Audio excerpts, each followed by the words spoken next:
Equilibrium की कुछ conditions होती हैं और कुछ टाइप्स होती हैं, और ये लाजमी आप लिख के रख लो, पेपर में आएंगी।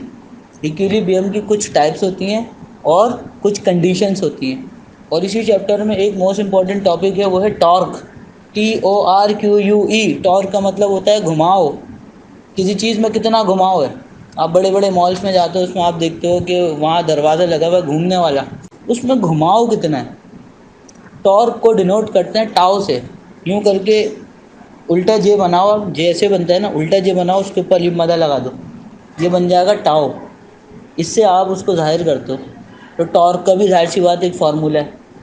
ठीक है। वेलोसिटी आपको नापना है, वेलोसिटी पता करना है कि चीज़ की क्या है, तो उसका फार्मूला है। एक्सेलरेशन, कितनी तब्दीली हुई है वेलोसिटी में, वो एक्सेलरेशन है तो कितनी हुई है, हाउ मच, उसको कैलकुलेट करना है, तो वो उसका एक फार्मूला है। ये आया वो एवरेज है, कांस्टेंट है, यूनिफॉर्म है, फार्मूलाज हैं। तो बेसिकली इन चीज़ों के पीछे फार्मूलाज हैं। आपको जो चीज़ फाइंड आउट करनी है, आपको उसको फार्मूला पता होना चाहिए, उसको फिर कैलकुलेशन करनी आनी चाहिए। फिर आपको कई न्यूमेरिकल्स जो हैं वो इक्वेशन ऑफ मोशन से सॉल्व होंगे। First equation of motion, second equation of motion, third. आपको सबसे पहले न्यूमेरिकल सॉल्व करनी होगी। आपको एक टिप बताता हूँ, ये रिकॉर्डिंग बहुत काम की है।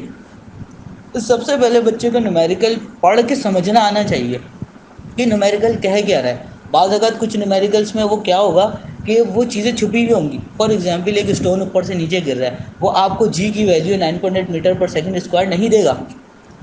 वो बोलेगा, बच्चा खुद पता लगा कि फ्री फॉलिंग बॉडीज जो होती है उस पर ग्रेविटी एक्ट कर रही है 9.8 मीटर पर सेकंड स्क्वायर। तो आप खुद सोचो। तो बच्चे को सेंस होना चाहिए, सबसे पहले वो न्यूमेरिकल पढ़े, आया वो केमिस्ट्री का हो या वो फिज़िक्स का हो, वो न्यूमेरिकल को पढ़े, अंडरस्टैंड करे। न्यूमेरिकल को अगर वो अच्छा पढ़ता है, अंडरस्टैंड करता है, तो वो डाटा बना सकता है। डाटा बनाएगा तो रिक्वायरमेंट ढूंढ सकता है। रिक्वायरमेंट ढूंढेगा तो फिर डाटा और रिक्वायरमेंट को देखते हुए फार्मूला गैस करेगा कि आया फर्स्ट इक्वेशन लगेगी, सेकंड लगेगी, क्या लगेगी। वो करने के बाद फिर वो कैलकुलेशन परफॉर्म कर सकता है, और उसके लिए मैथ की सख्त ज़रूरत है। एक्स की वैल्यू बाहर निकाली तो एक्स के साथ की वैल्यू बाहर निकलती है, वो नीचे चली जाती है।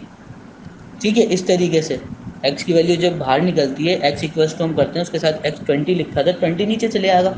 तो होती है वो फिज़िक्स की चीज़ें हैं, जैसे कि एफ इजिकल टू एम है, ये अल्फ़ाबेट्स होते हैं, लेकिन इसके पीछे ऑपरेशंस जो हो रहे होते हैं ना, वो हम मैथमेटिक ऑपरेशंस कर रहे होते हैं। तो कंप्यूटर की कोडिंग सीखने के लिए भी, आपको एल्गोरिथम सीखने के लिए आपकी मैथमेटिक्स वीआईपी होनी चाहिए। और वो जो बेसिक ऑपरेटर होते हैं, प्लस माइनस मल्टीप्लाई डिवाइड, इसके आगे भी बहुत ऑपरेटर्स होते हैं। एक्सपोनेंशियल होता है, मॉड्यूलस होता है, कैलकुलस, प्री कैलकुलस, ये बहुत हार्ड मैथ है जो मैं आपको हाई लेवल की बता रहा हूँ। फिर टिग्नोमेट्री है, उसके लॉजिक्स हैं आपको आने चाहिए, प्लस माइनस, फिर अलजेब्रा आनी चाहिए आपको, जियोमेट्री आनी चाहिए। मतलब आपकी कैलकुलेशन पावर तेज़ होती है, न्यूरॉन्स खोल देती है, आपका दिमाग के जड़ खोल देती है मैथमेटिक्स। इसलिए मैथमेटिक्स में अगर आप अच्छे हो ना, तो आप एल्गोरिथम्स में बहुत अच्छे हो, और प्लस फिर आप प्री इंजीनियरिंग में बहुत अच्छे हो। आप हर चीज़ की कैलकुलेशन लगा लोगे।